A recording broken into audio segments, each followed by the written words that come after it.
దాయబడిన నిధి. చాలా కాలం క్రితం ఒక పేద జంట నివసించేవారు. వారు నివసించడానికి ఒక చిన్న గుడిసె మరియు సాగు చేసుకోవడానికి కొంచెం భూమి మాత్రమే ఉంది. అక్కడ వారు వ్యవసాయం చేసి వారు పండించిన పంటల ద్వారా జీవనం సాగించేవారు. కానీ ఒకరోజు భర్త అనారోగ్యానికి గురయ్యాడు. అందుకోసం ఆ మహిళ ఒంటరిగా పనికి వెళ్ళింది. ఆమె పొలానికి వెళ్ళి కలుపు మొక్కలను తొలగించడం ప్రారంభించింది. అకస్మాత్తుగా కలుపు మొక్కల మధ్య పడి ఉన్న ఒక బంగారు నాణాన్ని ఆమె చూసింది.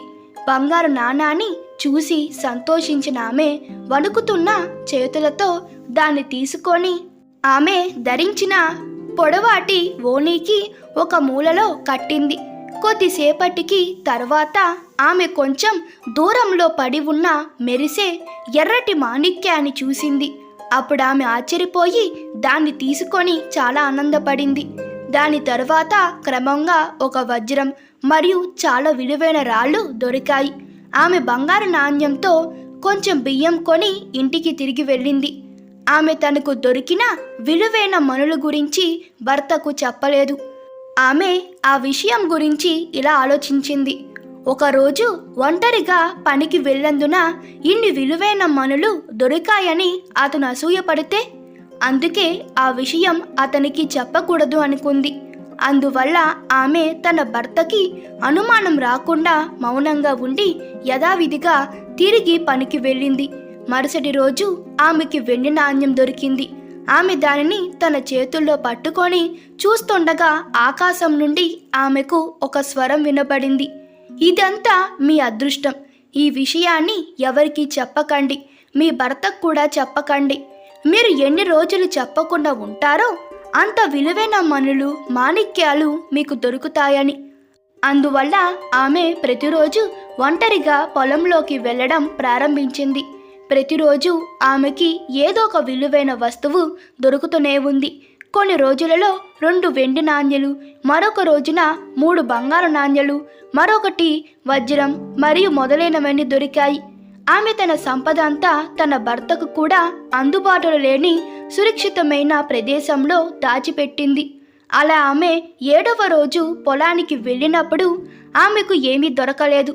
ఆమె రోజంతా పనిచేస్తూ అలాగే ప్రతి చోటు శూన్యంగా వెతుకుతూ ఉంది. కానీ ఆమెకు ఏ విలువైన వస్తువు దొరకలేదు. మధ్యాహ్నం ఆమె చాలా అలసిపోయినందున ఆకలిగా అనిపించింది. తనతో పాటు తెచ్చుకున్న బియ్యాన్ని ఉడకపెట్టడానికి పొలం అంచు దగ్గరకు కూర్చుంది. ఆమె కొన్ని కట్టెలను వెలిగించింది. అంతలోనే ఆకాశం నుండి మళ్ళీ స్వరం వినబడింది. మీరు మీ బియ్యం ఉడకబెట్టిన తర్వాత మంటలను ఆర్పి ఆ ప్రదేశాన్ని తవ్వండి. మీకు చాలా విలువైన వస్తువులు దొరుకుతాయి. మీరు కొనుగొన్న దాని గురించి ఎవరికి మరియు మీ భర్తకు కూడా చెప్పకండి. స్వరం చెప్పినట్లు ఆమె చేసింది. కొద్దిగా తవ్వగానే ఆమె బంగారు ముక్కలతో నిండిన పెద్ద కూజాను చూసింది. తను అంత విలువైన బంగారాన్ని చూడగానే భయంతో తన చేతులు వణకసాగాయి. ఆ మహిళ తొందరపడి 2 బంగారు ముక్కలను బయటకు తీసి మిగిలిన వాటిని మునుపటిలాగా పాతిపెట్టింది. ఎవరు ఇదంతా చూడకముందే వేగంగా ఇంటికి పరిగెత్తింది. మధ్యాహ్నం సమయంలో భార్య ఇంటికి రావడం చూసిన భర్త ఆశ్చర్యపోయాడు మరియు ఆమెతో అంతా బాగానే ఉందా అని అడిగాడు. ఆమె ఇక తన సంతోషాన్ని ఆపుకోలేక తనకు లభించిన సంపద గురించి ఆమె తన భర్తకు అన్నీ చెప్పింది. దాని గురించి విన్న భర్త చాలా సంతోషించాడు. తనను తాను నిగ్రహించుకోలేక ఆ వ్యక్తి గ్రామంలోకి వెళ్ళి గ్రామ ప్రతినిధికి చెప్పాడు. కొద్ది క్షణాల్లో ఉత్సాహంగా ఉన్న గ్రామస్తులు నిధిని తవ్వడానికి నిధి ఉన్న భూమి దగ్గరికి పరిగెత్తారు. వారు ఎంత లోపలి తవ్వినా గాని ఎలాంటి నిధి కనబడలేదు. ఏ బంగారు నాణ్యం యొక్క చిహ్నం మరియు రాళ్ళు కూడా కనబడలేదు. గ్రామస్తులంతా కలిసి సంపద ఎక్కడ ఉంది? ఈ వేసవి వెండలో మీరు మీ తలలను పోగొట్టుకున్నారా? అందరూ ఆ పేద దంపతులను చూసి హేళనగా నవ్వారు. లేదు, నేను వాటిని చూశాను మరియు నా దగ్గర కొన్ని విలువైన రాళ్ళు కూడా ఉన్నాయని ఆమె అరిచింది. దంపతులు తాము నిజమే చెప్తున్నామని నిరూపించుకోవడానికి తన దగ్గర ఉన్న రత్నాలను చూపించడానికి ప్రయత్నించింది. ఆమె వాటిని ఎక్కడైతే దాచి ఉంచిందో అక్కడ ఆమెకు అవి కనబడలేదు. ఆమె తన రహస్య ప్రదేశంలో దాచిపెట్టినవి కూడా మాయమయ్యాయి. మళ్ళీ ఆ దంపతులు పేదవారయ్యారు. స్వర ఆజ్ఞను పాటించకపోవడం వల్ల తనకు దొరికిందంతా పోగొట్టుకుంది.